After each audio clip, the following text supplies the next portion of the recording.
हे ना असं जेव्हा काही प्रॉब्लेमॅटिक चाइल्डहुड किंवा असं काहीतरी दाखवतात ना, तेव्हा नेहमी त्याला काहीतरी कॉम्पेन्सेशन दाखवतात. टॉम अँड जेरी असेल किंवा पोपळ शो असेल किंवा मिकी माऊस, तर हे सगळं स्पेसिफिकली मुलांना डोळ्यासमोर ठेवून बनवले गेलेले सिनेमे आणि सिरियल होत्या. म्हणजे अगेन लहान मुलांच्या आयुष्यात पेट्स हे फार महत्वाचं स्थान असतं पेट्सला.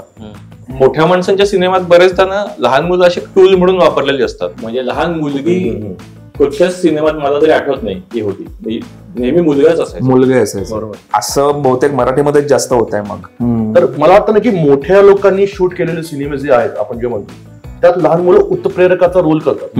ते म्हणलं की आपण ऍज अ भारतीय लहान मुलांवर पुरेसं प्रेम करत नाही. मला वाटतं चांगला सिनेमा कुठला लहान मुलांचा सुद्धा की जो लहान मुलांना आवडतोच पण मोठ्यांमधल्या इनर चाइल्डला पण आवडतो. एक्झॅक्टली.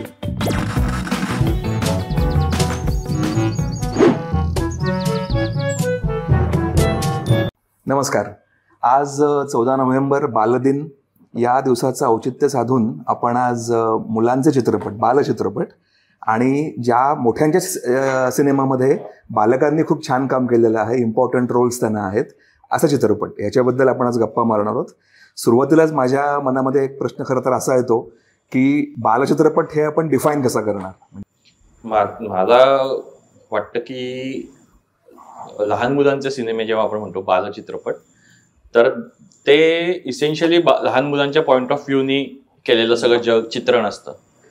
आणि जे मोठ्यांचे सिनेमे आपण म्हणतो ज्यात लहान मुलं असतात, तर त्यात बरेच कॉम्प्लेक्स स्टोरीज वेगळे असतात. म्हणजे त्याचे कॉन्टेक्स्ट काहीतरी खूप कॉम्प्लेक्स मोठ्या माणसांचे असतात. की जसं मासूम मध्ये की तो एक ॲडॅप्शन आणि या सगळ्या वरचा तो एक सिनेमा आहे की त्यात त्या वडिलांचं कसं नातं होतं मुलांशी वगैरे वगैरे. तर हे लहान मुलांसाठीच ऍज सच नाहीये की लहान मुलांसाठी केलेला हा कॉन्टेक्स्ट नाहीये त्यात.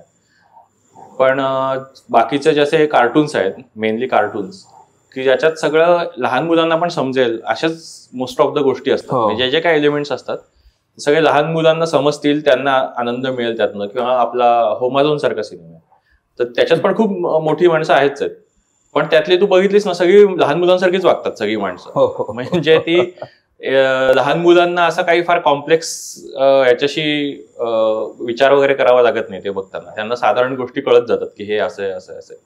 तर ते मला वाटतं की एक ऍव्हरेज वय खूप कमी असलं की जसे सिनेमे येतात, म्हणजे ऑडियन्सचं ऍव्हरेज वय की बऱ्यापैकी ब्लॅक अँड व्हाईट गोष्टी असतात. मग साधारण त्यात लिनियर प्लॉट्स असतात, त्यात उगाच इकडे मागे पुढे नसतं की जे लहान मुलांना लगेच कळेल. तर ते असे मला वाटतात की हे लहान मुलांसाठी केलेले सिनेमे आहेत. आणि मोठ्या माणसांच्या सिनेमात बरेचदा ना लहान मुलं अशी टूल म्हणून वापरलेली असतात की एक सिम्पथी जनरेट करण्यासाठी किंवा एक लायबिलिटी दाखवण्यासाठी कोणाची तरी मोठ्या माणसाच्या कॅरेक्टरची. तर तो एक फरक वाटतो मला या दोन्हीमध्ये. एक उदाहरण सांगतो, स्टॅनले का डब्बा फॉर एक्झाम्पल. तर स्टॅनले का डब्बा ही फिल्म फार सुंदर फिल्म आहे. अमोल गुप्ते डिरेक्टर आहेत त्याचे. आता तो revolves around that small boy, पण त्याचा विषय जो आहे ना तो तसा हे आहे. म्हणजे त्याला आपण आता ते म्हणजे स्टॅनले का डब्बा हा सिनेमा बालचित्रपटांमध्ये मला वाटतं गणला जातो, पण तरी मला असं वाटतं की तो सिनेमा मोठ्यांचा आहे खरं तर. त्यामुळे माझ्या डोक्यात जरा तो मुद्दा येतो. सो या, आणि मला वाटतं गंधार आपल्यातला बालक आहे सगळ्यात लहान. तर ते पुढचे प्रश्न गंधारने विचारावेत. प्रश्न म्हणजे प्रश्न विचारतो त्याआधी मला तू एक मला किस्सा आठवला. तू जे म्हणलास की टॉम अँड जेरी क्लासिक लहान मुलांचं म्हणून गणलं जातं एक वगैरे. तर आमच्या शाळेत एक बाई होत्या, त्यांनी आम्हाला एकदा असं सांगितलं की टॉम अँड जेरी बघू नका तुम्ही. का? तर कारण पुढे त्यात नेहमी टॉम हा आणि जेरी यांचं शत्रुत्वच दाखवलं जातं आणि ते कधी मित्र नसतात. तर असं शत्रुत्व दाखवणाऱ्या हे लहान मुलांसाठी वाईट आहेत वगैरे असं. That is very interesting. त्यालाही जागा नाही म्हणायला आता की हे क्लासिक लहान मुलांसाठी, त्यातही कोणीतरी शोधून काढतं काहीतरी. तर अमोल, तुला काय वाटतं की या दोन्हीमध्ये काय फरकाबद्दल काय वाटतं? मला वाटतं ना आपल्याकडे डेमोक्रेसीची जी लोकशाहीची जी व्याख्या केली जाते की लोकांसाठी चाललेली व्यवस्था म्हणजे लोकशाही. तर इथं ना लहान मुलांसाठी केलेले सिनेमे म्हणजे बालचित्रपट असं फक्त केले असतात मोठ्या लोकांनी, असं ते माझी व्याख्या आहे त्याच्यापुरती बालचित्रपटांची.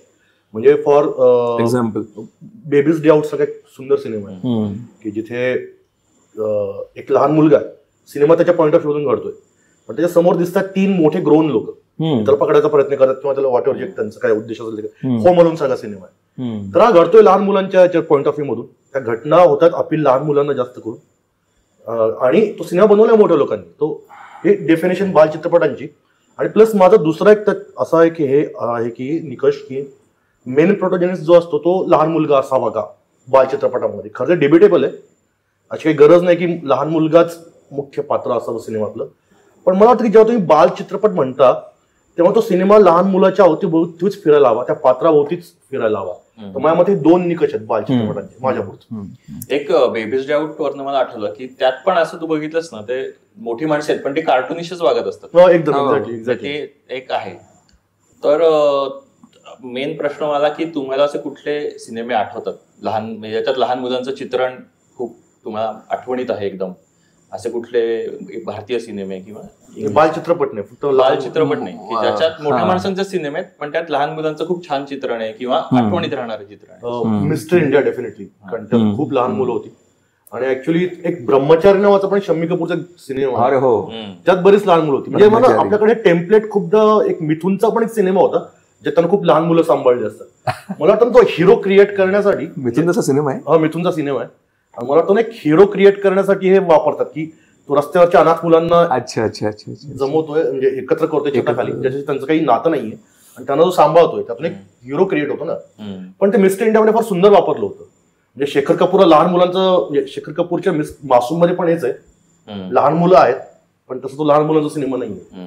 अगेन मिस्टर इंडियामध्ये लहान मुलं भरपूर आहेत आणि ती उत्प्रेरकाचं काम करतात. म्हणजे त्यातून बऱ्याच घटना घडतात. ती लहान मुलगी बॉम्बस्फोटात मरते, असं त्या उत्प्रेरक म्हणून मुलांचा वापर करण्यात शेखर कपूर खूप हुशार आहे. तर मला वाटतं ना की मोठ्या लोकांनी शूट केलेले सिनेमे जे आहेत आपण जे म्हणतो त्यात लहान मुलं उत्प्रेरकाचा रोल करतात. म्हणजे कथानकाला गती द्यायचं काम, कॅटलिस्टचं काम करतात. ते मुख्य पात्र नाही आहेत पण ते कॅटलिस्ट आहेत. तर असे मला मिस्टर इंडिया, अगेन ब्रह्मचारी, इटी, एक्स्ट्रा टेरेस्टोरियल स्टीव्हन स्पीलबर्गचा, तो पण मला खूप आवडतो. कारण तो अगेन लहान मुलगा त्यात सेंटरला आहे, पण तो अगेन लहान मुलाचा सिनेमा नाही येतो. तो खूप कॉम्प्लेक्स गोष्टींवर बोलतो. एका परग्रहवासीय आणि पृथ्वी, एक परग्रहवासी पृथ्वीवर येतो आणि त्याचा पहिला कॉन्टॅक्ट लहान मुलाशी होतो. हे फार फॅसिनेटिंग होतं. तर हे 3 सिनेमे मी आवडतो, ब्रह्मचारी, मिस्टर इंडिया आणि इटी. इटीचं मला एक मी वाचलं होतं की ते जे एलियन आहे, जो मी ऍक्च्युअली आपल्या जादूवरनं तो ढापलेला सिनेमा आहे, तर तो जो एलियन आहे त्याच्या पॉइंट ऑफ व्ह्यूनी काही दाखवण्यासाठी स्पीलबर्गनी नेहमी कॅमेरा त्याच्याच लेवलला धरलाय आणि त्यातलं सगळं चित्रण केलं. तर हे पण एक कॅमेरा तुम्ही कसे अँगल कसे लावता त्याच्यातनं तुम्ही लहान मुलांच्या पॉइंट ऑफ व्ह्यूनी बघताय जग का मोठ्या माणसांच्या. बराच मला कॅमेरा अँगल अजून एक आठवलं, मी ऍड करतो. सत्यजित रेंचीच एक 2 नावाचे एक शॉर्ट फिल्म ऐकलंय, युट्यूबवर आहे, ती फार आवर्जून बघा सगळ्यांनी. त्यात त्यांनी 2 लहान मुलांना घेऊन ती शॉर्ट फिल्म केली, पण ती लहान मुलांसाठी नाहीच आहे. ती फार कॉम्प्लेक्स इश्यूवर भाष्य करते. म्हणजे क्लास डिवाइड, एलिटिझम, कॅपिटलिझम. तर त्यात ना एक मुलगा एका उंच इमारतीत असतो या 2 मध्ये आणि एक मुलगा खाली जमिनीवर उभा असतो. तर ती पूर्ण फिल्म त्यांनी त्या वर बसलेल्या मुलाच्या पॉईंट ऑफ व्ह्यू मधून केलेली फिल्म आहे ती. कॅमेरा अँगल्स तुम्ही लहान मुलाच्या पॉईंट ऑफ व्ह्यू मला काहीच दिसत नाही, कारण हस्तिदंती मनोरथ बसलेले लोक खालच्या स्तरातल्या लोकांकडे कसं बघतात त्याचं ते फार सिम्बॉलिक ते चित्र आहे ऍक्च्युअली. तर त्या 2 मध्ये इतका तो संघर्ष मस्त दाखवलाय आणि इतके कॉम्प्लेक्स पॉलिटिकल आणि सोशल भाष्य केले. पण ती लहान मुलांची नाही, पण आणि त्या फिल्ममध्ये एकही डायलॉग नाही अख्ख्या फिल्म. आणि एकूणच समाजातल्या एका वर्गाकडे किती जास्त संसाधन आहेत आणि एका वर्गाकडे किती कमी संसाधन आहेत, आणि तरी आनंदी कोण आहे शेवटी, हा एक सनातन प्रश्न आहे की आनंदी कोण आहे. संसाधन असणारे लोक आनंदी आहेत की जे सडेफटिंग लोक आहेत ते जास्त आनंदी आहेत. असं काही कॉम्प्लेक्स प्रश्न त्या 2 मध्ये सत्यजित रेंनी हँडल केलाय. तर 2चा पण कॅमेरा अँगल आणि तू म्हणतोस तसा तो is kind of looking down upon it, आणि दुसरा आहे तो ऍस्पिरेशनल यांनी बघतोय वरती. त्याच्यावरून मला अजून एक आठवलं असंच की दोघं बॉर्डरच्या एक इकडे असतो एक तिकडे असतो, मुलांटे खेळत असतात. त्याचं नाव काय आहे बरं, स्ट्रिप्ट बॉय पजामा, सेकंड वर्ल्ड वॉरची फिल्म आहे ती.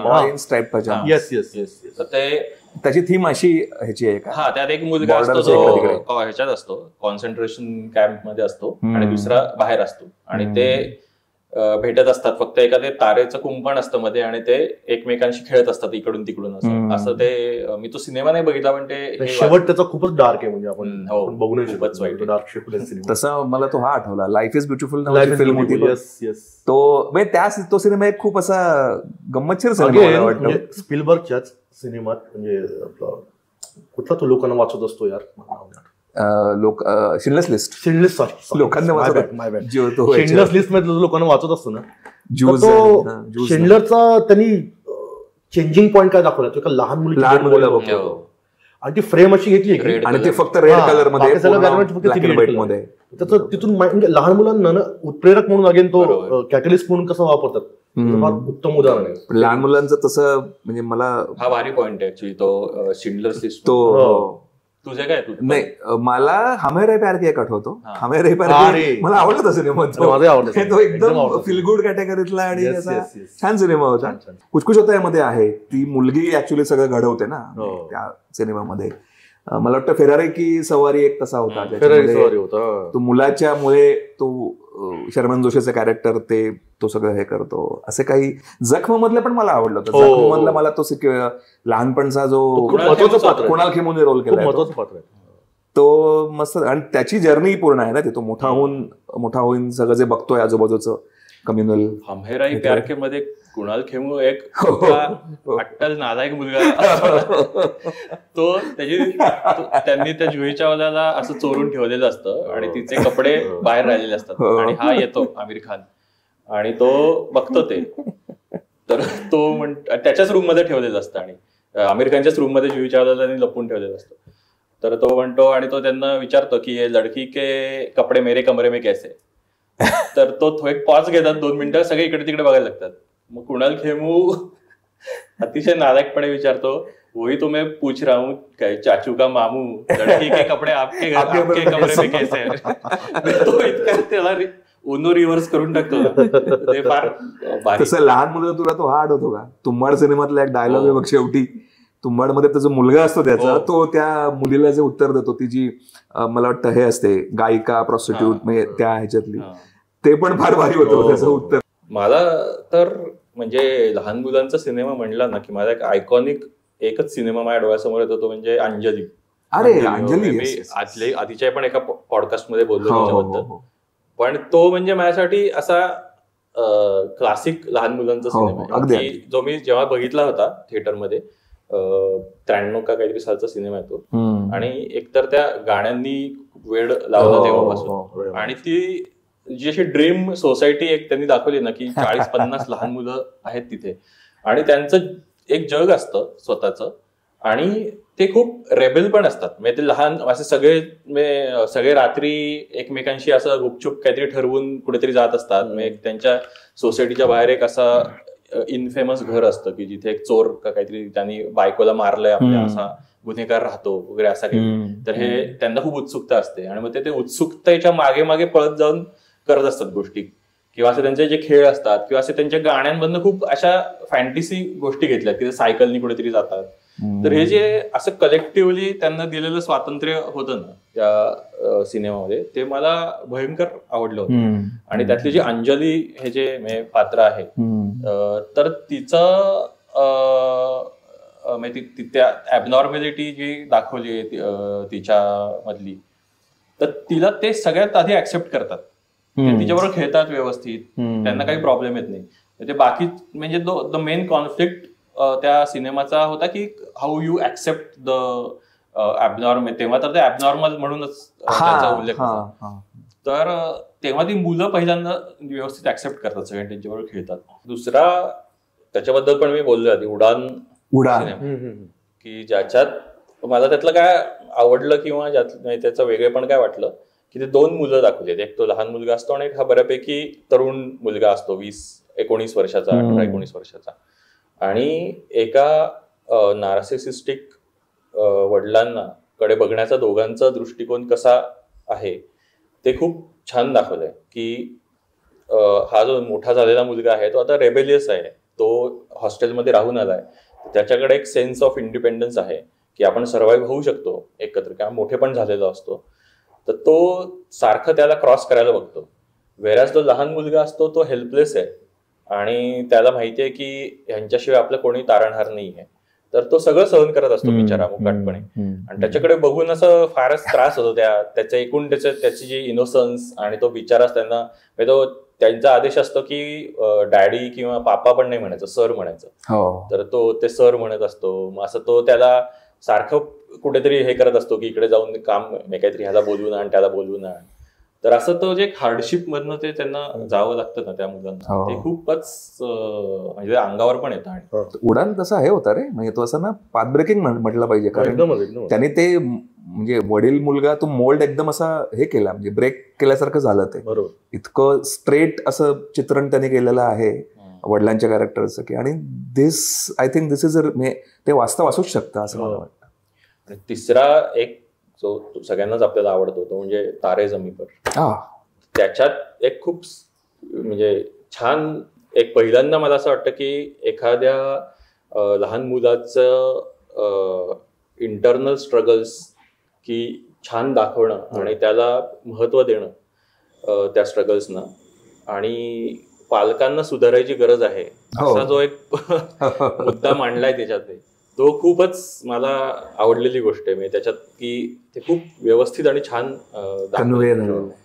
आणि त्याच्यात तो जो सीन आहे ना, म्हणजे सगळ्यात मला आवडता सीन कुठला आहे माहिती का त्यातला, की पहिल्यांदा ते गाणं वगैरे आहे काय ते बम बम बोले वगैरे, आणि त्यानंतर तो असे एक वेगवेगळे लोकांची त्याला असं कळतं की तो ईशान असा असा आहे. मग तो थोडंसं त्याची हिस्ट्री करतो की त्याला असा असा प्रॉब्लेम आहे.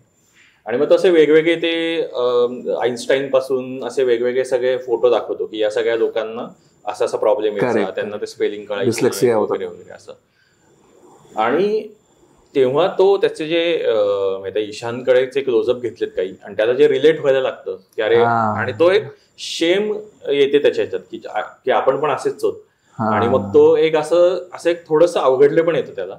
आणि शेवटी तो सीन संपतो, तो अभिषेक बच्चनचा वगैरे पण फोटो दाखवतो. आणि मग ते शेवटी काहीतरी रिंग वाजते आणि तो तास संपतो आणि ते जायला लागतात. तर तो त्याला थांबवतो आणि म्हणतो की मी खूप नावं घेतली पण एक नाव मी घेतलं नाही. आणि तो ईशान असतो तो असा इतका कावरा बावरा होतो आणि त्याच्यात अशी ती सगळी शेम अशी त्याच्या डोळ्यात साठते की आता ह्याला कळलं आपलं, आणि हा आता आपलं हे सांगणार वगैरे बिंग फुटणार बेसिकली. आणि तो पण तो स्वतःचं नाव घेतो. आणि त्या एका मुवमेंट मध्ये त्याचं जे हे बदलतात ना त्याचे हावभाव ईशानचे, हा स्वतः कबूल करतोय की हा आपल्यासारखाच आहे. म्हणजे कुठल्याही मेंटल हेल्थ इश्यूज असलेल्या माणसाला सगळ्यात मोठी गोष्ट म्हणजे आपल्यासारखे खूप लोक आहेत हे जे जेव्हा कळतं तेव्हा एक असं एक सेन्स ऑफ सिक्युरिटी किंवा अशी एक येते. म्हणजे तो सीन मला एक आयुष्यभर असा लक्षात राहणारा सीन आहे की ज्याच्यात त्यांनी म्हणजे त्या लहान मूल काय असतं ते त्यांनी इतकं छान व्यवस्थित दाखवलंय. तर तो एक आहे. मला एकच त्या सिनेमाबद्दल एकच प्रॉब्लेम आहे की हे ना असं जेव्हा काहीतरी प्रॉब्लेमॅटिक चाइल्डहुड किंवा असं काहीतरी दाखवतात ना तेव्हा नेहमी त्याला एक काहीतरी कॉम्पेन्सेशन दाखवतात. म्हणजे त्याची चित्रकला भारी आहे फॉर एक्झाम्पल. म्हणजे व्हॉट इफ त्याला ते पण नसतं त्याच्याकडे, म्हणजे असं काही दाखवायची गरज नाही. इंटरेस्टिंग पॉइंट आहे हा. म्हणजे असं तुम्हाला प्रत्येक वेळी काहीतरी कम्पेन्सेट करायची गरज नाही की ह्याला डिस्लेक्सिया आहे पण ह्याचे चित्रकला भारी आहे. तर तो एक फक्त मला खटकलेला मुद्दा आहे. बाय द वे एकच मुद्दा सांगतो फक्त, तारे जमी परचं दर्शील सफारीला बेस्ट चाइल्ड ऍक्टरचं नॉमिनेशन मिळालं होतं स्क्रीन अवॉर्ड्सला. तर त्यांनी ते नाकारलं होतं. तो म्हणला मी लीड ऍक्टर आहे, मला चाइल्ड ऍक्टरचं काय तुम्ही नॉमिनेशन देताय. तर तेव्हा अशी थोडी ती कॉन्ट्रोवर्सी झाली होती. तर हा खूप मला हा पॉइंट व्हॅलिड आहे पण त्याचा हा एक मोठं स्टेटमेंट पण वाटतं की जर का आपण इतिहास बघितला, आपण बोलू चाइल्ड आर्टिस्ट विषयी वगैरे बोलूया, पण हे फक्त खूप असे पॉवरलेस होते हे चाइल्ड आर्टिस्ट नेहमी. तर एवढी पॉवर येणं की मी नॉमिनेशन नाकारतो की मी लीड ऍक्टर आहे, तर हा एक असा मोठा प्रवास वाटतो मला चाइल्ड ऍक्टर्सच्या दृष्टीने. तर आता हे आपण मोस्टली हिंदी सिनेमांबद्दल बोललो, पण खूप मराठी सिनेमे रिसेंटली आले की ज्याच्यात लहान मुलांचं चित्रण केलेलं होतं. मला वाटतं श्वास एक पहिला सिनेमा आला आणि त्यानंतर शाळा आला काही वर्षांनी, आणि त्यानंतर मग खूपच असे एक लाटच आली की ज्यात खूप लहान मुलांचं चित्रण होतं. तर त्यातले कुठले असे आठवतात का अमोल? पहिले हिंदीमध्ये सांगतो, ते राहून गेलं. मला टॉय स्टोरीज खूप आवडतो. मला कुठला? Toy stories. Toy story series म्हणजे याची मूवी सिनेमा सिरीज प्रचंड आवडते. कारण त्यात ना इतकं ती म्हणजे लहान मुलांना त्यांची खेळणे इतका पर्सनलाइज मुद्दा आहे. इव्हन भारतासारख्या देशामध्ये पण जिथं खरं खूप मुलांना लहानपणी खेळणे मिळत नाही, पण तरी ना आपण त्या खेळण्यात कुठेतरी गुंतून पडलो असतो. आपली कधी क्रिकेटची बॅट असते, आपला काहीतरी असतं, आपल्याला त्याची मेमरीज आपण घेऊन वावरत असतो. म्हणजे आपल्याकडे एक मोठा मॅन चाइल्ड वर्ग आहे असा आपल्याकडे एक मोठा, की जो ग्रो व्हायला नकार देतो. ती खरं त्या लोकांची स्टोरी आहे ती. They just refuse to grow up. तर मला त्यामुळं टॉय स्टोरीज मला प्रचंड आवडतो. विशेष त्याचा तो शेवटचा भाग की ज्यात तो त्याचा खेळण्याचा मालक असतो, तो आता टीनेजर झालाय, त्याचा खेळण्यामधला इंटरेस्ट अर्थातच संपलाय, आणि त्याचा खेळण्याला शेवटचा बाय बाय करतो एका दुसऱ्या मुलाला. तो सीन फार अफाट आणि अप्रतिम, म्हणजे डोळ्यात पाणी आणणारा सीन आहे हा एक. आणि टॉय स्टोरीचा मला जो आवडतो तो म्हणजे इनसाइड आउट नावाचा एक सिनेमा आहे, अॅनिमेशन मूवी आहे तो. त्यात लहान मुलांचं भावविश्व कसं असतं आणि ते कसं बदलत जातं त्याच्यावर तो सिनेमा होता. प्युअर लहान मुलांचा सिनेमा आहे सगळा तो अख्खा. आणि तो इतका लहान मुलांच्या पॉईंट ऑफ व्ह्यू घडतो की म्हणजे आपल्याला आयडेंटिफाय व्हायला लागतं की लहानपणी म्हणजे कसं दाखवलं, एका मुलीच्या डोक्यात वेगवेगळ्या भावना आहेत. अँगर आहे, अजून 7-8 भावना ज्या आनंद आहे, हॅपीनेस आहे, ते तिला कसं मॅनिप्युलेट करतात, कसं त्यावर कंट्रोल करतात, फारच अफाट दाखवले. या 2 मूवीज माझ्यासाठी लहान मुलांच्या अल्टिमेट. इनसाइड आउटचं सगळ्यात ग्रेटनेस मला वाटतो की ह्या खूप कॉम्प्लेक्स आहेत या भावना, हे जे आहे ना. एक्झॅक्टली. ह्याला जर का तुम्ही डायल्यूट केलं, सिम्प्लिफाय केलं, म्हणजे खूपदा असं होतं की मेंटल हेल्थ वगैरे बद्दल खूप असे आर्टिकल्स वगैरे असतात आणि ते लोकांना, सामान्य लोकांना कळावं म्हणून ते सिम्प्लिफाय केलेलं असतं, पण त्यात इतकं इनॅक्युरेट होतं ते सगळं जेव्हा तुम्ही सिम्प्लिफाय करता. त्यामुळे लोकांना बरेचदा भीती आणि अँझायटी यातला फरक अजिबात कळत नाही. बरोबर, की यात काय फरक आहे. तर त्या इनसाइड आउट आणि इनसाइड आउट 2 दोन्ही सिनेमांमध्ये इतकं अॅक्युरेटली दाखवलंय आणि स्टील हे खूप लहान मुलांना कळेल किंवा इव्हन आपल्याला सुद्धा सिम्पली कळेल ह्याचं त्यांनी जो हे राखलेला आहे तो फार फार भारी वाटला मला. अजून कुठले आठवतात तुला? इंग्लिश मध्ये 2 आहेत. अजून बघशील तर मराठीमध्ये मला टिंग्या मला खूप आवडला. अच्छा. म्हणजे अगेन लहान मुलांच्या आयुष्यात पेट्स हे फार महत्वाचं स्थान असतं पेट्सला. आणि असंच एक तर त्याचं आणि त्याच्या घरातल्या बैलाचं जे नातेसंबंध ग्रामीण भागातल्या मुलांचे फार संबंध असतात, तसेच लहान मुलांच्या कुत्र्यांसोबत असतात किंवा मांजरीसोबत असतात. तर ते भावसंबंध फार वेगळा विषय, फारसा सहसा कोणी हँडल केलेला नाही. त्यांचं स्वतःचं असं एक जग असतं, त्यात मोठ्या लोकांना स्थान नसतं. आणि अचानक तो त्याच्या आयुष्यातून बैल निघून गेला, तो पोरगा काय काय करतोय फारच अप्रतिम दाखवलं, फार सुंदर दाखवलं होतं. आणि चिल्ड्रन्स ऑफ हेवन्स माझा अजून एक फार आवडता सिनेमा पण याचा आहे ना, इराणी सिनेमा आहे दिग्दर्शक आपला मजिदीचा सिनेमा. त्याच्याकडे आपला रिमेक बनला होता पण फार वाईट बनला होता, ऍक्च्युअली वाईट रिमेक. अतुल कुलकर्णी कुठला? प्रियदर्शननी केला होता तो. अच्छा, प्रियदर्शन रिमेक केला होता. छोटी गोष्ट आहे, म्हणजे बहिणीच्या पायात बुटं नाहीयेत तर त्यासाठी मुलगा काय धडपड करतो हे इतकं अप्रतिम होतं. म्हणजे छोटे लहान मुलांच्या ह्याच्यातले कॉन्फ्लिक्ट छोटे छोटेच हवेत सिनेमात. तुम्ही तिथे जग नष्ट होते किंवा अनुभव पडणारे कॉन्फ्लिक्ट तुम्ही लहान मुलांच्या सिनेमात कुठली ठेवताय फार महत्वाचा आस्पेक्ट आहे. ते कॉन्फ्लिक्ट छोटे छोटेच हवेत, त्यांच्या वयाला शोभणारेच ते कॉन्फ्लिक्ट हवेत. अजून एक ना मला एक जे लहान वयातलं प्रेम असं अगेन असतं की लिटिल मॅनहॅटन नावाचा सिनेमा, फार अप्रतिम सिनेमा. त्या लहान अडनिड्या वयात लहान मुलांना पहिल्यांदा आकर्षण निर्माण होतं कोणाबद्दल, ते कसं होतं, त्याचं पुढे काय होतं, फार इंटरेस्टिंग, हलका फुलका आणि छान विषय आहे तो असा. इंटरेस्टिंग. आणि अजून मराठीमध्ये दुसरे टिंग्या, श्वास अगेन बाल चित्रपट म्हणावे की नाही मला आय डोंट नो, पण श्वास खूपच सुंदर सिनेमा. श्वास. तुझे कुठले? माझा पहिला तर म्हणजे आत्मपॅम्पलेट, तो माझाही फेवरेट आहे. तो म्हणजे मला असं वाटतं, म्हणजे माहिती नाही पण ग्रेटेस्ट सिनेमा मला वाटतो की जो ज्यांनी ही जर्नी दाखवलेली आहे व्यवस्थित. आणि त्यात खूप गोष्टी आहेत, म्हणजे खूप क्रेझीच गोष्टी आहेत त्याच्यामध्ये असं. आणि हे लहान मुलाच्याच म्हणजे डोक्यातून येऊ शकतात हे या सगळ्या गोष्टी, अशा टाईपच्या त्या गोष्टी आहेत. आणि तो एक खूपच महत्वाचा सिनेमा वाटतो मला. मे बी माझ्या शाळेचे खूप रेफरन्सेस आहेत त्याच्यामध्ये, त्यामुळे मला तो जास्त आपला असा वाटतो.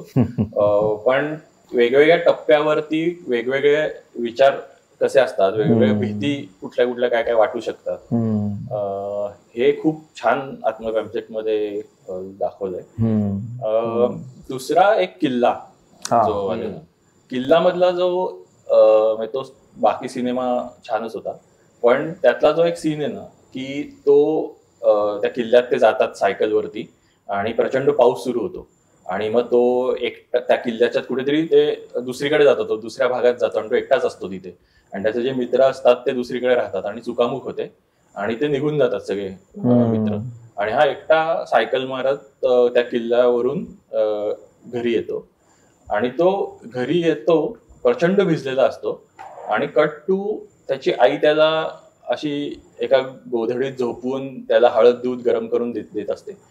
तर हा जो सीन, मगाशी जसं मी तारे जमी पर बद्दल म्हणलं की एका असं जे शिफ्ट होणार आहे की त्या लहान मुलात इनसिक्युरिटी हा बेसिकली त्याचा खूप मोठा गाभा आहे त्या सिनेमाचा. असं वाटतं की तो त्याच्या आईच्या कामामुळे त्याला सारखं दर काही महिन्यांनी किंवा एखाद्या वर्षांनी शिफ्ट व्हावं लागत असतं इकडे तिकडे. तर ती इनसिक्युरिटी हा त्याचा खूप एक मूलभूत गोष्ट असते त्याच्या आयुष्यातली, जी जेव्हा ते किल्ल्यातले तो एकटा राहतो आणि बाकीचे सगळे निघून जातात, त्याचे तेवढेच एक त्याचं सिक्युरिटी असते तिथे मित्र. आणि तो एकटा एवढ्या पावसात अनोळखी ते पहिल्यांदाच तिकडे गेलेला असतो, तिथे तो अशा हायली इनसिक्युअर वातावरणातून तो स्ट्रगल करत करत येतो, रडत खूप रडत असतो आणि भिजलेला असतो. आणि कट टू एक खूप सिक्युअर्ड त्याला एक फिलिंग मिळतं की एक कम्फर्ट झोन एकदम, की मस्त एका रजईमध्ये झोपलाय आणि त्याला मस्त आई करून देते हळद दूध.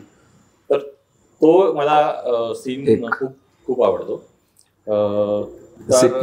सिक्युअर टू हा मुद्दा तो आता मांडलाच म्हणून सलाम बॉम्बे हा जो सिनेमा होता, आता तो खरं सांगायचा तो 90s मधली फिल्म, खूप गाजलेली फिल्म, पण त्याच्यात माझ्या मते लहान मुलांचाच हे आहेत ना. आणि ते खूपच म्हणजे त्याच्यात सिक्युरिटी न मिळालेली असा एक मला कॉन्ट्रास्ट आता एकदम आठवला म्हणून मी म्हटलं. फरक मला थोडा वाटतो.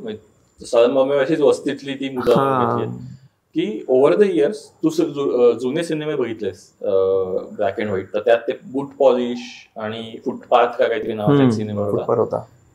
तर ते सगळे गरीब मुलांचे चित्रण असायचे की रस्त्यावरती राहणारी गरीब मुलं. आता तू बघितलंस तर सगळी अशी वेल सेटल्ड घरातल्या मुलांचं चित्रण जास्त असतं. मराठीमध्ये काही शेतकऱ्यांची मुलं किंवा हे असतं. पण दुसरा एक मला आक्षेप म्हणण्यापेक्षा एक ऑब्झर्वेशन, हे जे मराठी सिनेमांची लाट आली, म्हणजे जवळजवळ मला तर वाटतं 20 सिनेमे तर रिलीज झाले, रिलीज न झालेले तर अजून खूप असतील, पण ह्याच्यात मुलीचं चित्रण कधीच झालं नाही. म्हणजे लहान मुलगी कुठल्याच सिनेमात मला तरी आठवत नाही की होती, नेहमी मुलगाच असायचा. बरोबर. ते एक मला कळत नाही की असं का असतं. कुठले मराठी सिनेमे रिसेंटली बघितले? आत्मपॅम्पलेटच मला एक वाटतं, म्हणजे मी ते अगदीच मला शाउट आउट करून घ्यावं असं नाव मला असं वाटतं. तो फारच सुंदर सिनेमा होता आणि बरंच त्यातलं रिलेट पण होत होतं आणि तुमच्या सेन्सिबिलिटीजना पण तो खूप अपील करतो तो सिनेमा. त्याचा क्लायमॅक्सकडे थोडा अपेक्षाभंग होतो असं मला वाटतं, क्लायमॅक्सचा शेवट जो होतो त्या सिनेमाचा. पण ओव्हरऑल ती फिल्म मला खूप आवडलेली होती. फॅन्ड्री वगैरे तर ऑफकोर्स फॅन्ड्री तर आहेच, पण फॅन्ड्रीचं परत तेच म्हणजे तो विषय खूप हे आहे. पण म्हणजे फॅन्ड्री हा माझा म्हणजे नागराज मंजुळेने केलेला म्हटलं फॅन्ड्री इतका मला इम्पॅक्टफुल सिनेमा अजून हे होत नाही. म्हणजे सैराट छानच होता पण त्याची जातकुळी वेगळी होती अर्थात. फॅन्ड्री ही खूप पॉवरफुल फिल्म होती आणि त्या मुलाच्या पॉईंट ऑफ व्ह्यूने सगळं तुम्ही जेव्हा ते बघता तेव्हा तू म्हणालास ते बरोबर आहे की म्हणजे असं बहुतेक मराठीमध्येच जास्त होत आहे मग, की अंडरप्रिव्हिलेज समाजातल्या घटकांचं चित्रण मुलांचं हे त्याच्यामध्ये मराठीत जास्त होत आहे असं दिसतं. Fandry is one example. तर हे आपण आता बोललो हे मोठ्या माणसांचे सिनेमे ज्याच्यात लहान मुलं होती, पण बालचित्रपट तुम्ही लहानपणी बघितले असतील, म्हणजे छोटा चेतन वगैरे बघितले असतील, तर त्याच्याबद्दल काही आठवणी आहेत? छोटा चेतनची माझी आठवण आहे खरं, पण ते खूपच पुसटची आहे. म्हणजे आता तो त्यावेळेला गाजला कारण ती पहिली 3D फिल्म म्हणून त्याचा खूप गाजवाजा झाला होता. आणि त्यावेळेला ते मला ते आठवत आहे, चष्मा घालून बसायचं थिएटरमध्ये, हा एक्सपिरियन्स पहिल्यांदा घेतला होता. आणि त्याचंच कौतुक जरा जास्त होतं त्या छोट्या चेतनपेक्षा. पण त्यातल्या काही काही इमेजरी मला असं आठवतं की विशेषतः तो मॅजिशियन असतो, तो त्या मुलाला जो त्रास देतो, त्यातले काही काही सीन असे मला खूप, म्हणजे ते अक्षरशः लिटरली अंगावरती येतात कारण तो 3D तुम्ही बघत असता. पण एवढीच आठवण आहे मला. तर सिनेमाबद्दल खरं नाही फारसं आठवत आता. तुला आठवत आहे का छोट्या चेतनचं? मी तो थिएटरला नव्हता बघितला, पण मला त्यानंतर आलेले ना खूप सिनेमे लहानपणी बघितलेले आठवतात. म्हणजे दूरदर्शनवरती ते एक होतं काय, चिल्ड्रन्स फिल्म असोसिएशन का काहीतरी, तर NFDC, तर त्यांच्या खूप फिल्म्स लागायच्या आणि त्या मला खूप आवडायच्या. मग एक त्रियात्री नावाची सिनेमा होता. त्यात 3 मुलं असतात जी सायकलनी अशी देश बघायला निघतात आणि मग त्यात वेगवेगळी माणसं, त्यात दारा सिंग एक ट्रकवाला दाखवलाय आणि असे वेगवेगळे कोण कोण भेटतं त्यांना, मग त्यांना नवीन नवीन कल्चर कळतात वगैरे. इतकी सुंदर फिल्म होती ना ती. मग करामती कोट नावाचा सिनेमा, त्यात मला आठवत नाही काय होत असतं, बहुतेक काहीतरी की त्या खिशात जे टाकू ते डबल होत असतं का, असं काहीतरी कोट असतो.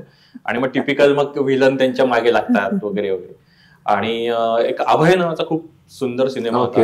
अन्नू कपूर त्याचा डिरेक्टर होता आणि तो हा होता आपला नाना पाटेकर होता त्यात. आणि असं काहीतरी ते भूत असतं आणि ते एका राजवाड्यातलं भूत असतं आणि तिथे एक नवीन मुलं राहायला येतात आणि मग ते कसे मुलं त्याला त्रास देतात आणि तसं बिचारं भूत असतात आणि मुलंच कशी दांडगाई करतात वगैरे, असा तो सिनेमा आहे. पण मला असे बालचित्रपट म्हटल्यावर सई परांजपेंचे सिनेमे आहेत खूप, जे खूप आवडतात. तर त्यातला एक सिकंदर नावाचा सिनेमा आहे, तो खूप रेअर आहे. तो मध्ये मी एका स्क्रीनिंगलाच बघितला होता. तर तो फक्त 4 मित्र आहेत, लहान एक ग्रुप आहे मित्र मैत्रिणींचा, आणि त्यांना एक कुत्र्याचं पिल्लू सापडतं आणि ते पाळायचं कसं, आणि मग प्रत्येक जण आपापल्या घरी जाऊन विचारतं आई बाबांना वगैरे, किंवा काय काय ते त्यांना कळत नाही, मला दूध कधी द्यायचं वगैरे. तर एवढाच सिनेमा आहे तो की ते त्याला पाळायचं कसं. मग अशी अमोल जे म्हणला की छोटे छोटे कॉन्फ्लिक्ट असले पाहिजेत बालचित्र. आणि दुसरा एक्झॅक्टली याच स्टोरीचा पुढचा पार्ट एक हेलो नावाचा सिनेमा आहे संतोष सिवनचा, जो आय थिंक 96 वगैरे साली आलेला सिनेमा आहे. आणि त्याच्यात एक शाशा नावाची मुलगी असते जिचं कुत्रं हरवतं. तर त्या हरवलेल्या कुत्र्याला ती कशी परत मिळवते, मग ती इकडे विचारते. मग त्याच्यात एक काहीतरी नाट्य घेतलंय की एक किडनॅपरने किडनॅप केलं असेल का, मग असं काही म्हणजे असे काही वात्रटपणा त्याच्यात बराच घेतलेला आहे. तर हे मला असे खूप प्रकर्षाने 2 सिकंदर आणि हेलो असे 2 खूप भारी सिनेमे वाटतात. पण अमोलचा तो मुद्दा मला ऍक्च्युली खरं तर खूप इम्पॉर्टंट मुद्दा आहे असं मला जाणवलं की त्याचे कॉन्फ्लिक्ट छोटे म्हणजे काय, परत एक ब्ल्यू अम्ब्रेला नावाचा सिनेमा, पंकज कपूर आहे ना त्याच्यामध्ये, पंकज कपूर छत्रीभोवती फिरते ऍक्च्युली. पण ते खूप चॅलेंजिंग आहे. म्हणजे तुझं कुत्रा हरवणं, मांजर हरवणं, छत्री, पण ते त्याचा विषय त्याच्याकरता खूप मोठा प्रॉब्लेम आहे. वर्ल्ड एंडिंग प्रॉब्लेम असतो. त्यांना वाटतं की माझा कुत्रा हरवला, माझी छत्री हरवली म्हणजे it's end of the world, correct, जगाचा शेवट जवळ आलाय. त्यामुळे आता वाटत असतो ऑनेस्टली. आणि ते चॅलेंज आहे, म्हणजे ते क्रिएटिव्ह चॅलेंज आहे की त्या डोक्याने तू विचार करायचास आणि सगळं तुझी स्टोरी त्याच्या भोवती मग ती तू उलगडत न्यायची असे खूप चॅलेंजिंग आहे. ते मला वाटतं फार नाही होत रे. पण तसं असं कुठे अशा प्रकारचं तू ब्लू अम्ब्रेला म्हणालास, पण तसं आठवत नाही. मला वाटतं चांगला सिनेमा कुठला लहान मुलांचा सुद्धा, की जो लहान मुलांना आवडतोच पण मोठ्यांमधल्या इनर चाइल्डला पण आवडतो. एक्झॅक्टली की तो खूप, मला अजूनही लहान मुलांचे सिनेमे खूप आवडतात. म्हणजे मला सिरियल्स वगैरे ज्या आपल्या दूरदर्शनवर होत्या, तर त्यातली एक नायक नावाची, दूरदर्शनवर नव्हती ती, पण ती अल्फा टीव्हीवरती तेव्हाच्या होती, तर ती मला प्रचंड आवडणारी आहे. त्यातलं लहान मुलांचं चित्रण वगैरे मला खूपच आवडलं होतं. पण हे बेसिकली बालचित्रपट मला आवडतात. एक मकडी सुद्धा होता, विशाल भारद्वाजचा सिनेमा होता. तर मध्ये ना एकदा गुलजारांचं एक काहीतरी हे होतं, इंटरव्ह्यू होता. तर त्यात त्यांना विचारलं गेलं की पूर्वीसारखे लहान मुलांचे सिनेमे आता का बनत नाहीत. तर त्यांनी ते म्हणले की मी एकाच वाक्यात उत्तर देतो, मला फार बोलायचं नाही. ते म्हणले की आपण ऍज अ भारतीय लहान मुलांवर पुरेसं प्रेम करत नाही. ओके. म्हणून आपल्या इथे बालचित्रपटांचं मार्केटच नाही. तर हे खूप मला एक मोठं स्टेटमेंट वाटलं. तर तुम्हाला काय त्याच्याबद्दल, अमोल तुला काय वाटतं याच्याबद्दल? आपल्याकडे प्रॉब्लेम असा आहे ना की दोन प्रकारचे चित्रपट, बाल चित्रपट बनतात. म्हणजे व्हिज्युअल्स वाला नॉर्मल तुमचा सिनेमा, दुसरं अॅनिमेशन मूवीज. तर तसं तुम्ही बघायला गेलात तर अॅनिमेशन कुठल्या मूवीचे क्रेडिट्स तुम्ही बघा, असंख्य भारतीय नाव असतात त्याच्यामध्ये, एंड क्रेडिट्स जवळपास सगळे भारतीय असतात अॅनिमेशन करणारे. तरी भारतात अॅनिमेशन मूवीज का नाही बनत? कारण हे थोडं आयटी इंडस्ट्री सारखं आहे थोडं. म्हणजे कारण आयटी इंडस्ट्रीमध्ये पण आपलं भरपूर पब्लिक काम करतं आउटसोर्सिंग मध्ये. पण भारताचे स्वतःचे शोध काय आयटी मध्ये? काहीच नाहीये. इनोव्हेशन नाहीये. तर इनोव्हेशन नसणं हा खूप मोठा प्रॉब्लेम आहे आपल्याकडे. म्हणजे जसा हॉलिवूडमध्ये डिस्नी झाला, त्याने डिस्नी सारखा मोठा स्टुडिओ पिक्सार झालं. हे सगळे स्टुडिओ लहान मुलांना डोळ्यासमोर ठेवून तयार झाले. ते सिनेमा सगळ्यांना आवडतात तो मुद्दा वेगळा, पण असा विचार करणारे विजनरी लोक आपल्याकडे दुर्दैवाने नाही बनले. म्हणजे आपल्याकडे जे अॅनिमेशन मूवी बनले ते इतके प्राथमिक लेवलचं अॅनिमेशन आहे त्याच्यामध्ये, आणि मुख्य म्हणजे स्टोरी नाहीये चांगली. कारण स्टोरी बनू शकते हे आपल्या लोकांच्या गावीच नाही. मुद्दा हा आहे की तुमच्या अॅनिमेशनची क्वालिटी थोडी डावी उजवी झाली चालेल, पण जर त्यात जर उत्तम स्टोरी असेल लहान मुलांना अपील होणार तर ते जास्त चांगलं असतं. पण ते दुर्दैवाने आपल्याकडे होत नाही. आणि मला तेच वाटतं ना की बालचित्रपट का, दुसरा मुद्दा म्हणजे बालचित्रपट का नाही बनत आपल्याकडे. तर एकूणच सामाजिक परिस्थिती बघितली तर बाल रंगभूमी पण वाईट परिस्थितीमध्ये सध्या फारसं काही होत नाही. म्हणजे माझ्या तरी माहितीमध्ये नाहीये.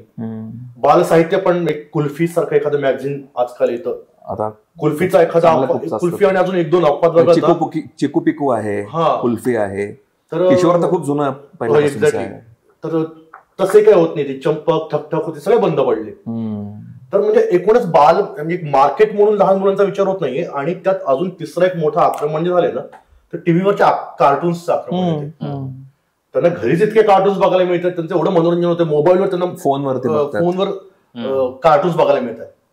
तर ते चित्रपट असं लेंदी माध्यम, आता ते बघतील की नाही हाच मुळात मुद्दा. बरोबर आहे. ते 5-10 मिनिटाचे कार्टून जर बघतायत मोबाईलवर टीव्हीवर, तर त्यांना 3 तासाचा सिनेमा त्यांची कॅपॅसिटी आहे का, फार मोठा मुद्दा आहे.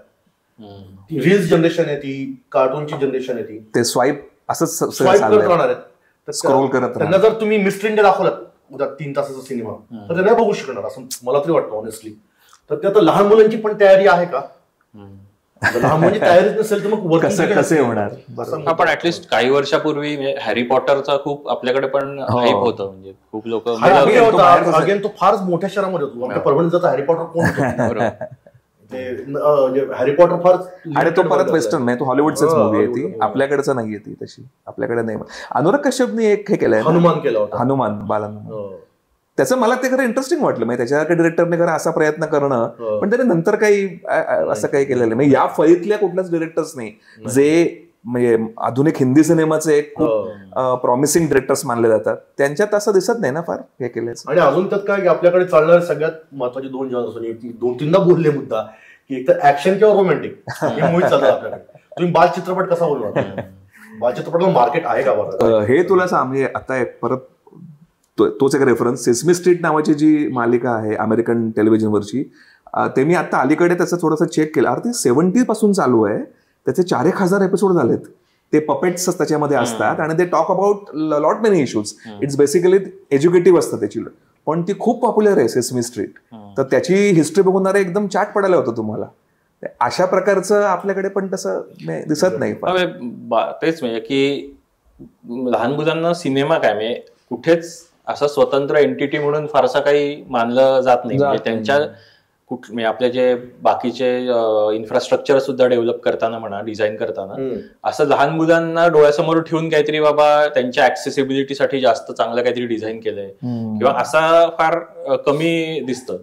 तर ते मला वाटतं की असं आपण स्वतंत्र एंटिटी मानत नाही लहान मुलांना, आपण एक लायबिलिटी म्हणूनच बघतो. मुलांनी आपलं ऐकायचं असतं. आणि जे सिनेमेत ते जे त्यांना स्वतंत्र एंटिटी नसल्यामुळे ते कन्झ्युमर पण नाही, कंझ्युमर ओरिएंटेड आपलं सगळं आता असल्यामुळे फक्त तरुणांना डोळ्यासमोर ठेवून केलं जातं. आणि त्यात दुसरा म्हणजे सोशल प्रॉब्लेम असा की आता तारुण्य खूप लवकर लवकर यायला लागले किंवा ते फोर्स व्हायला लागले, ऍडॉलसन्स जास्त.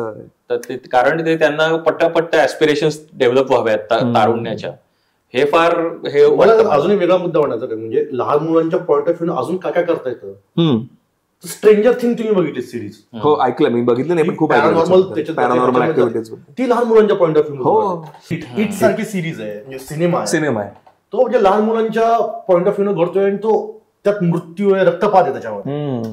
तर मला फार अगेन वाटतं की किती चॅलेंजिंग आहे करणं. म्हणजे खूप चॅलेंजिंग. आपल्याकडे लहान मुलं म्हणले, मीच थोडापूर्वी जो पॉईंट म्हणला की लहान लहान कॉन्फ्लिक्ट हवेत करतात, हाच मुद्दा खरं तो काउंटर अटॅक करत होतो की इट होऊ शकतं, स्ट्रेंजर थिंग्स तिथे होऊ शकतं, आपल्याकडे नाही होऊ शकत. आपल्याकडे ते अगेन जसं म्हणलं की व्हिजनरी माणसं नाही आहेत तशी. एक ना मला आठवलं तर शेअर करतो पटकन. विलियम गोल्डिंग नावाचा एक लेखक होता, त्याची एक कादंबरी आहे लॉर्ड ऑफ द फ्लाईज नावाची. त्याच्यावरती फिल्म पण येऊन गेली आहे, 2दा त्याच्यावरती फिल्म झाल्यात. एक काहीतरी 60s-70s मध्ये आणि एक आय थिंक 90s मध्ये. त्याची थीम इतकी सुंदर आहे की काही मुलंच म्हणजे अगदी 10-12च्या रेंजमधली असतील मे बी, त्याच्या आसपास. तर ती मुलं एका बेटावरती अडकतात आणि त्यांचा सगळ्या जगाशी संबंध तुटतो. आणि त्याच्यानंतर ते ज्या प्रकारे पॉलिटिक्स खेळतात ना, म्हणजे ते खूप रिव्हिलिंग वाटलं होतं लोकांना की त्यांचं एकदा सोशलायझेशन संपलं की मग ती मुलं कशी एकमेकांच्या उरावरती बसतात. म्हणजे ते खूप डार्क होत होते. आणि मला हे मान्य आहे की लोकप्रिय मत म्हणतो की लहान मुलांमध्ये क्रूरता असते ती, म्हणजे आपण किती नाकाला त्याला हे नाहीये. एक एडन लेक नावाचा मूवी आहे हॉलिवूडमध्ये, ज्याच्यावर आपल्याकडे एन.एस. 10 घेतला होता. हो, लहान मुलांचा सिनेमा होता, तो लहान मुलांचा सिनेमा होता. एन.एस. 10 मध्ये कसं दाखवलंय की तिला ते गावातले लोक अटॅक त्याच्यावरती करतात, म्हणजे त्रास दोघांना, तर ती लहान मुलं दाखवली सगळी त्रास, काही टीनेजर काही लहान मुलं, ती किती क्रूर असू शकतात. तर लहान मुलांमध्ये क्रौर्य असतं. म्हणजे तुम्ही लहान मुलं एखाद्याला धाडकन काही बोलते, तुम्ही इमॅजिन नाही करू शकता गोष्टी लहान मुलं बोलतात एखाद्याला. तर लहान मुलांमध्ये उपजत, शेवटी माणसामधलं उपजत क्रौर्य त्यांच्यामध्ये असणारच, ते काही बाहेरून नाही येणार. पण असे कुठले आढळतात की तू त्यातला लहान मुलगा बघून असा एक तुला कल्चरल शॉकच बसला की अरे असं कसं काय असं? वासेपूर मधले ते वासेपूर मधले मुलं कसे असतात जबरदस्ती. अरे वासेपूर मधले ते दोन्ही कॅरेक्टर्स परपेंडिक्युलर आणि हा डेफिनेट तरुण आहेत तरी, पण ते तरुण आहेत. पण लहान मुलं असं कुठलं, पण ते त्यांना लहानच म्हटलं पाहिजे ना तसं. शाळेत जाताना वगैरे दाखवलं ती स्कूल, अरे तो प्रॉपर तो गळ्यामध्ये दप्तर बिप्तर अडकवून तो जातो आणि त्या मारामाऱ्या करतो. म्हणजे ते अगेन मला पॉईंट काय वाटतो की आपण जे लहान मुलं म्हणतो आपण फार मध्यमवर्गीय अँगलला पण विचार करतो का लहान मुलांची म्हणताना, पांढरपेशी मुलं. कारण ते एक वेगळं जग आहे, झोपडपट्टीमधल्या मुलांचं असेल किंवा गरीब घरातल्या मुलांचं असेल, त्यांना न उपजीविका करण्यासाठी बऱ्याच गोष्टी कराव्या लागतात. त्यांना लवकर मोठं व्हावं लागतं, त्यांना खूप मोठं व्हावं लागतं आणि ते खूप डार्क झोन मध्ये जातात मुलं तिथे. तसं चित्रण करणारे सिनेमे आपल्याकडे गँग ऑफ वासेपूर असे काही काही असतील असे. स्लमडॉग मिलनेअर मला मगाशी नाव राहिलं माझं, स्लमडॉग मिलनेअर. पण आधी तो डायरेक्ट बाहेरून यावं लागलं, भारताच्या कुठल्या डायरेक्टर नाही करावं वाटलं. हे कल्चरल शॉक एक स्मॉल वंडर्स नावाची सिरीज, स्मॉल वंडर्स, आता मला फारशी आठवत नाही पण फार सुंदर ती, म्हणजे AI बिफोर AI वाली फिल्म होती ती. तर त्याच्यात तो जो जिमी मुलगा असतो, जिमी नाव असतो त्याचं, तर तो असा डेटवर वगैरे जात असतो. आणि तेव्हा मला असं कल्चरल शॉक बसला की अरे कुठलं काय आहे, कुठलं जग आहे की असा हा शाळेतच असतो तो. आणि मग त्यांची डेट ठरते, मग तो एका मुलीला आधी हो म्हणतो, मग दुसरी बरोबर जावं लागतं वगैरे, असं काय काय होतं. तसं मम्मो सिनेमा आहे ना, मम्मो सिनेमा, त्यात ते सिगरेट ओढताना दाखवलं. तो त्याला असं सिगरेट वगैरे ओढायला देत असते त्या मुलाला. तेव्हा पण मला असं झालं की अरे काय, असं एकदम कल्चरल शॉक बसला मला की काय चाललंय. पण आपल्याकडे कमीच होत आहेत. आणि आता ती जी फिल्म सोसायटी होती ती मला माहिती नाही ती काय, म्हणजे मगाशी तू व्हिजनचं म्हणलास, लहान मुलांबद्दलचं व्हिजन, तर मला वाटतं की आज ज्यांच्या नावाने आपण हा बालदिन साजरा करतोय, तर त्या नेहरूंनी तेव्हा 1955 साली हे म्हणजे आयडिएशन केलं याचं की एक लहान मुलांसाठी स्पेसिफिक एखादी सोसायटी असावी. आणि ते पुढे झाले आणि त्यातनं खूप सिनेमे, मी लिस्ट बघत होतो की नॅशनल अवॉर्ड विनर कुठले कुठले, त्यातले बरेचसे सिनेमे तेच आहेत आणि खूप पण हाय माझा क्वालिटीचे एक मुद्दा मांडू का मी, हे ना सरकारला करून नाही होणार. शेवटी खाजगी क्षेत्रातून जे इनोव्हेटिव्ह पण येतो ना, सरकारी शेवटी तिथं बसले सरकारी बाबू आहेत एनएफडीसी मध्ये, तर त्यांनी चांगलं काम केलं, मी नाकारत नाही रे, पण त्याला मर्यादा असतात, बजेटच्या मर्यादा असतात, क्रिएटिव्हिटीच्या मर्यादा असतात. खाजगी क्षेत्र जे हॉलिवूडमध्ये जे झालंय स्टुडिओज लहान मुलांचे, ते करण्यासाठी ते इनोव्हेशन खाजगी क्षेत्रातूनच यावं लागतं. त्यासाठी ते मार्केटच त्यासाठी मार्केट पाहिजे. एक्झॅक्टली, तो मार्केट लोकेट करून त्यानुसार सिनेमे बनवायला पाहिजे. आता नरसिंह नावाचा एक सिनेमा होता मध्ये अॅनिमेशन, कसली गर्दी होती त्याला, आणि लहान मुलांच्या सिनेमांचा फायदा काय असतो माहिती का, की पालकांसोबत जावं लागतं, मार्केट मोठं होतं. म्हणजे खरं तर होऊ शकतं की पालक, आई वडील आणि मुलगा, 2 मुलं, तर 4-5 लोक एकत्र एक फॅमिली ऍज अ युनिट म्हणून मध्ये प्रवेश करतो. ऍडल्ट मूव्हीमध्ये किंवा मोठ्या मध्ये एकटे माणसं असतात मेजॉरिटी. तर हे मार्केट करताना हे मुद्दे ऍक्च्युअली विचार करायला लागतात की आहे market. Narasimha movie hit movie आहे, जब छप्पर वाढ पैसे कमवलं मूव्ही याच वर्षी, ती आता नेटफ्लिक्सवरती आली. ती मूव्ही कशी असेल त्यावर तुम्ही वाद घालू शकता, चांगली वाईट, पण मार्केट आहे. त्या मूव्हीने आताच प्रूव्ह केलं की लहान मुलांच्या सिनेमाला मार्केट आहे आपल्याकडे. पॉप्युलर फिल्म्समध्ये मला ते ह्याचं नाव आठवतं, यशराज फिल्म्सनी मला वाटतं केली होती, थोड्या प्यार थोड्या मॅजिक नावाची फिल्म होती. ती मेरी पॉपिन्सची जी प्रसिद्ध स्टोरी आहे, फेरी टेल जी आहे, आणि ती आकाशात नदी येते परी, त्याच्यावर त्याने ते केलंय. मग तो रोल हिने केलाय, राणी मुखर्जी हे असते. पण त्यांनी पण बना आता तसा प्रयोग नंतर दिसत नाही झाल्याचं. धर्माने रोमिओ नावाची अॅनिमेशन मूव्ही केली होती, अॅनिमेशन इतकी वाईट होती, ती कुछ कुछ होतायचं त्यांनी केलं होतं, ते कुछ होत आहे, वाईटच करत ते, त्यात पण प्रेम वगैरे आणतात. बरोबर.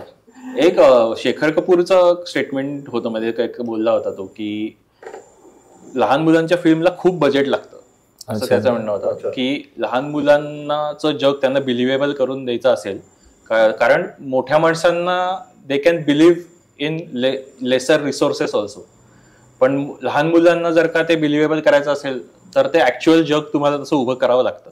तर त्यांनी मिस्टर इंडियाचा त्यात हे केलं. म्हणजे इराणियन दिग्दर्शकांचे सिनेमे येतात, कलर ऑफ पॅराडाईज सारखं असेल किंवा चिल्ड्रन ऑफ हेवन असेल, मिनिमम बजेट असेल आपला, ते ड्रामा ड्रिव्हन स्टोरी ड्रिव्हन. मला असं वाटतं की लहान मुलांचे सिनेमे करणं कम्पॅरेटिव्हली सोपं आहे असं मला ऑनेस्टली वाटत होतं, पण त्याने बनवलं. जिथे हे स्टोरी ड्रिव्हन असतील तर काही प्रॉब्लेम नसेल, पण जिथे थोडं असं फॅन्टसीकडे जाणार तिकडे हा प्रश्न येतो. तो राजूच्या नावाची एक त्याच्यात अशी फॅन्टसी होती, मला वाटतं काहीतरी त्यांनी क्रिएट केलेलं जग. तर हे ह्याच्यात जे काम करणारी मुलं होती, तर तो पण एक वेगळा बोलण्याचा विषय आहे की चाइल्ड आर्टिस्ट जे होते, तर आपल्याकडे वेगवेगळे चाइल्ड आर्टिस्ट बरेच लहानपणापासून त्यांना मास्टर वगैरे असं बेबी आणि मास्टर तर ते होते. तर त्यांच्याबद्दल तुला काय वाटतं? असं बरेचदा होतं की माझं असं पर्सनल हे आहे की कुणाल खेमू मी जास्त चांगलं as a child artist he was better, किंवा त्याचं करिअर चांगलं होतं असं वाटतं. नंतर मे बी त्याला तेवढे सिनेमे मिळाले नाहीत, त्याचं काम चांगलंच होतं पण सिनेमे मिळाले नाहीत. तर यांचं असं ओव्हरऑल भविष्य काय दिसतं, किंवा काय तुला लहान मुलांचं कसं? खूप फॅक्टर्स आहेत त्याच्यामध्ये. तर ते इंडस्ट्री तुमच्याकडे एक लहान मुलगाच म्हणून बघत राहते, तुम्ही चाइल्ड आर्टिस्ट म्हणून काम केलं, ते बॅरियर तोडणं फार अवघड असतं. म्हणजे आता मासूम मधली उर्मिला तुम्ही बघाल आणि रंगीला मध्ये उर्मिला बघाल, कल्चरल शॉक आहे ऑडियन्ससाठी आणि सगळ्यांसाठी. त्या 2 कम्प्लीट वेगळ्या उर्मिला आहेत. तर ते चाइल्ड आर्टिस्ट फार कमी उदाहरण की चाइल्ड आर्टिस्टनं बॅरियर तोडले आणि तो चांगला मोठा स्टार बनलाय, असं फार रेअरली होतं. हे मला वाटतं आपल्याकडेच नाही आहे. लिओनार्डो डिकॅप्रिओ पण चाइल्ड आर्टिस्ट होता, मोठा स्टार झाला, पण फार कमी उदाहरण आहे त्याची. कारण लोकांचा तुमच्याकडे बघण्याचा एक दृष्टिकोन बनला की तो बदलणं फार अवघड असतं. प्लस लहान मुलगा तो जो चांगला ऍक्टिंग करतो, बॅगेज चढत जातो मोठा होताना, तो मोठा होऊन तितकाच चांगला ऍक्टिंग करेल का तितकाच चांगला बिलेबल वाढेल असं शक्यता नसते ऑनेस्टली त्याच्यामध्ये. मला बरेच चाइल्ड आर्टिस्ट तर वेगवेगळ्या क्षेत्रात आहेत. म्हणजे आता मिस्टर इंडिया सिनेमा बघितला तर त्यातले चाइल्ड आर्टिस्ट हा एक वेगळा विषय. त्यात आफताब शिवदासनी होता, जो अनिल कपूर सोबत लॅब मध्ये जातो, घड्याळ सगळ्यात मोठा, करेक्ट तो झाला स्टार. त्यात अहमद खान होता, तो कोरिओग्राफर झाला, तो ऍक्टर नाही बनला, डान्स केलेला आहे, डान्स केला सिनेमात. त्यात लहान मुलीची सगळ्यात आवडती असते की आता एरोस्टस म्हणून काम करते कुठे. अच्छा अच्छा. तर हे तो अमिताभ बच्चनचा लहानपणाचा रोल करणारा एक मास्टर मयूर नावाचा मयूर, ऍक्टर बरोबर. होता. अमिताभ बच्चन जे लहानपणाचे रोल करायचे त्याचाही पुढे फारसं काय झालं नाही. किंवा मास्टर राजू नावाचा जो होता चाइल्ड आर्टिस्ट त्याचाही पुढे काय फारसं झालं नाही. तर मला वाटतं खूप एकतर यशाचं प्रमाण जे इतकं कमी आहे इंडस्ट्रीमध्ये, म्हणजे सक्सेसफुल लोक इतके मुळात कमी आहेत, त्यात एखादा चाइल्ड आर्टिस्ट नाही. लॉ ऑफ प्रोबॅबिलिटीनुसार पण ते फार अवघड वाटतं मला ऍक्च्युली. बरोबर, असे बरेच फॅक्टर आहेत त्याच्यामध्ये. बरोबर. आपल्याकडे महेश कोठारे आणि सचिन पिळगावकर ते दोन असे आहेत. दोघंही चाइल्ड आर्टिस्ट. महेश कोठारे ते म्हणजे ऍट वन पॉइंट ते असे कम्पीट करत होते एकमेकांना तेव्हापासून, की सचिनला घेतलं का महेश कोठारेला नाही घेतलं वगैरे. आणि पल्लवी जोशी पण चाइल्ड आर्टिस्ट. हो, महेश कोठारे यांच्या हे आत्मचरित्र वाचलं मी. त्याच्यात त्यांनी हे सगळं दिलंय की कुठे मी इथे सचिनला घेतलं, मला नाही घेतलं वगैरे. आणि म्हणजे बऱ्यापैकी चांगलं अर्निंग होतं त्यांना तेव्हा सुद्धा, की म्हणजे त्यांच्यावर त्यांनी असं काहीतरी मेन्शन पण केलं की काहीतरी घरी काहीतरी म्हणजे आर्थिक हे होती, पण तेव्हा यांच्या कामामुळे बऱ्यापैकी हातभार लागला वगैरे असं. तर हे चाइल्ड आर्टिस्टचं पण एक शोषण व्हायचं खूप असं एक हे बरेचदा तुम्हाला पूर्वी वाचायला ऐकायला मिळतं की त्यांच्याकडनं काम करून घ्यायला खूप त्यांना त्रास द्यायचे. म्हणजे मी असं ते एक इराणी सिस्टर्स होत्या कोणीतरी दोघी, ज्यांनी बऱ्याच सिनेमांमध्ये काम केलं, हनी इराणी आणि कोण. तर त्यांच्या आईचं काहीतरी मध्ये एक होतं, एक इंटरव्ह्यू त्या म्हणल्या होत्या की त्यांना आईच त्यांना म्हणजे डिरेक्टर आईलाच सांगायचं की यांना चिमटा काढ किंवा हे काढ काहीतरी, की सो दॅट ते रडतील किंवा त्यांच्यावरती ते हावभाव येतील जे त्यांना हवेत. इव्हन तारे जमी पर ह्यांनी तरशील सफारीनी स्वतः सांगितलंय की एक सीन आहे की ज्याच्यात तो त्याचे वडील त्याला कानाखाली मारतात आणि तो रडतो. तर ते त्याला विचारलं की हे कसा सीन केला वगैरे वगैरे. तर तो म्हणला की आमिर खाननी त्याला सांगितलं की आमिर खाननी टेक ओव्हर केलं होतं ॲज अ डिरेक्टर, की आमिर खाननी त्याला सांगितलं की मी 1, 2, 3 म्हणेन आणि मी असं हात लावेन. तर तो हात ऍक्च्युली आमिर खानचा आहे, तो त्याच्या वडिलांच्या ऍक्टरचा नाहीच. तर मी 1, 2, 3 म्हणेन आणि तुला असा हे करीन, मग तू रड. तर तो म्हणला ठीक आहे. आणि मग ऍक्च्युअल टेकच्या वेळी तो 1, 2 म्हणला आणि त्यांनी खरंच लावून दिली. तर तो म्हणला की ते खरंच माझे खरे अश्रू आहेत ते माझे. तर तो एक ते मला पण ते इंटरेस्टिंग वाटतं की कसं काम करून घेतात. म्हणजे नागराज मंजुळेंनी सांगितलं होतं की त्याचं सैराटमध्ये शेवटी एक ते बाळ आहे आणि ते आई बाबांना बघत बघत जातं बाहेर. तर ते कसं करून घेतलं, तर त्यांनी सांगितलं की ते एक रिमोटची कार घेतली होती आणि तो रिमोट कंट्रोलने ती कार कंट्रोल करत होता आणि त्याकडे बघत बघत ते बाळ पुढे पुढे गेलं आणि बाहेर गेलं आणि असा तो शूट केला. तर अशा खूप त्या ट्रिक्स वापरल्या जातात. तर बेसिकली काय प्रॉब्लेम आहे माहिती होतो ना की आपल्याकडे रियालिटी शोज जे होतात, तर शूट मी काही जवळून बघितले, सिरियल डेली सोबत शूट जे असतात, लहान मुलं असतील ते इनह्युमन वर्किंग अवर्स असतात ते, कारण त्यांना डेडलाईन मध्ये संपवायचं असतं. सिनेमाचं शूटिंग जरा इकडे तिकडे झालं आणि त्याच्यामध्ये खूप वाद पण झाला होता रियालिटी शो मधल्या मुलांना कसं म्हणजे त्यांना पिळून कसं पिळून. पण त्यात अजून एक असा आस्पेक्ट जाणवला की खूपदा ना आई वडील आपली स्वप्न त्या मुलांच्या माध्यमातून पूर्ण करतात. त्यांना काहीतरी करायचं होतं शो बिझनेस मध्ये, गायक बनायचं होतं, अभिनेता बनायचं होतं, पण त्यांना नाही जमलं ते. तर मग मी माझ्या लहान मुलाकडून पूर्ण करून घेतलं. हे ऍक्च्युली ना हे इट्स रॉंग. दंगलमध्ये नाही का आमिर खान स्वतः नाही बनवू शकत, मुलींवर आपल्या मुलींवर लादतो स्वप्न. आपले ते स्वप्न लादण्याचा प्रकार आहे. सगळ्यांच्या बाबतीत नसेल पण काही बाबतीत तरी होतं. बालमजुरीचाच प्रकार. त्याच्या बाबतीत खूप इंटरेस्टिंग डिबेट होता बरं का. पण की म्हणजे एका बाजूने असं पण होतं की समजा ते लादलं नसतं तर त्या मुलींनी काय केलं असतं, तर त्या कदाचित चाकोरीबद्ध आयुष्य जगले असतं, त्यांचं लग्न होऊन गेलं असतं, पण चॉईस असती. पण हे केल्यामुळे त्यांचं करिअर घडलं, त्यामुळे त्या मुलींना कदाचित ते दुसरा मला पडलेला एक प्रश्न होता की समजा त्याला मुलगा झाला असता पहिला, तर मग त्याने काय केलं असतं, दुसरी नंतर मुलगी झाली तर त्याने मुलालाच घातलं असतं. मुलगा झालाच नाही म्हणून त्याने मुलीला. सिनेमा खूप लेवलला प्रॉब्लेम तो असा त्याच्याबद्दल खूप चर्चा करणार का विषय आहे. एक चाइल्ड आर्टिस्टचा अजून एक ट्रिव्हिया म्हणजे सारिका जी होती, ती चाइल्ड ऍक्ट्रेस होती आणि तिच्या आईने तिच्या 2 आयडेंटिटी तयार केल्या होत्या. एक बेबी सारिका आणि दुसरी काहीतरी त्याचं नाव होतं म्हणजे मास्टर. हे ती मुलाची आणि मुलीची दोन्हीचे रोल करायची आणि त्या 2 वेगवेगळ्या आयडेंटिटी म्हणून तिने त्या हे करायची, वेगवेगळे रोल्स मिळायचे तिला. असं मुलांच्या सायकोलॉजीवर खूप परिणाम होतो. आय थिंक म्हणजे शेवटचा मुद्दा जो आपण डिस्कस केला त्याच्यातनं कदाचित बरेच प्रश्न इतर पण निर्माण होतील असं दिसतंय आपल्याला. खूप डेलिकेट विषय आहे असं मला वाटतं, बालचित्रपट आणि मुलांची त्यातली इन्व्हॉल्वमेंट. वेगवेगळ्या अँगल्सनी त्याच्याकडे बघता येऊ शकतं, त्याच्याबद्दल चर्चा करता येऊ शकते आणि काही इंटरेस्टिंग इन्साइट्स खरं तर मगाशी जसं गंधारनी दर्शील सफरेचा किस्सा सांगितला त्याच्यातनं खरं मला वाटलं की त्याला तुम्ही कसं त्या इन्सिडन्सकडे तुम्ही कसं बघणार असा एक प्रश्न खरं तर पडतो. पण एनिवे आपण अशी आशा करूयात की इथून पुढे आपल्याकडे भारतामध्ये मुलांच्या भावविश्वाला केंद्रस्थानी ठेवून आणि त्यांना जे इश्यूज महत्त्वाचे वाटतात त्याच्याबद्दल रिसर्च करून किंवा क्रिएटिव्हली त्याचं पोर्ट्रेल करून त्या पद्धतीचे सिनेमे अजून बनतील आणि आपण सगळेच ते एन्जॉय करू अशी अपेक्षा व्यक्त करून आपण हा एपिसोड रॅपअप करू. तुम्हाला कसा वाटला आमचा एपिसोड नक्की कळवा कॉमेंट्समध्ये. तुम्हाला इतर तुमच्या मनात काही विषय असतील की ज्याबद्दल कथाकूट होऊ शकतो तर तेही आम्हाला सुचवा. आमचं चॅनल सबस्क्राईब करा, व्हिडिओ शेअर करा आणि पुन्हा भेटूयात नवीन एपिसोडसह. Thank you very much.